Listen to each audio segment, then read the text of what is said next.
Karachi development authority civic centre میں KDA workers union اور finance committee کے زیر اہتمام یوم کشمیر یکجہتی کے حوالے سے اجلاس منعقد کیا گیا۔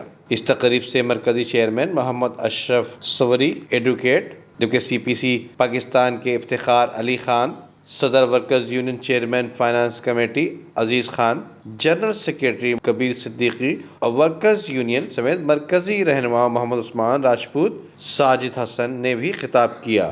کمیٹی زندہ باد، زندہ باد، زندہ باد، زندہ باد۔ بچوں کا قتل عام ہو رہا ہے اور نوجوانوں کو کھلے عام روڈوں پہ گھسیٹ کے آرمی، انڈین آرمی قتل عام کر رہی ہے۔ ہم اس کی ایک تو سخت مذمت کرتے ہیں، ہم اس کے لیے دعا کو بھی ہے، جدوجہد بھی کر رہے ہیں۔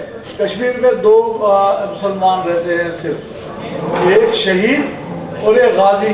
وہاں کا بچہ غازی ہے، وہاں کا نوجوان شہید ہو رہا ہے اور ان شہداؤں کو سلام پیش کرتے ہیں۔ ان کی قربانی کبھی ضائع نہیں جائے گی انشاءاللہ۔ تو کشمیر کے جدوجہد کے لیے ہم پورے پاکستان میں CPCH کے پلیٹ فارم سے ہر جگہ اپنے تمام جو بھی ہم نے پروگرام کیے ہیں، لاڑکانہ میں، حیدرآباد میں، سندھ میں اور یہاں پر بھی، اور انشاءاللہ عزیز چیئرمین CPCI جناب مختار مرتضی صاحب کا میں شکر گزار ہوں۔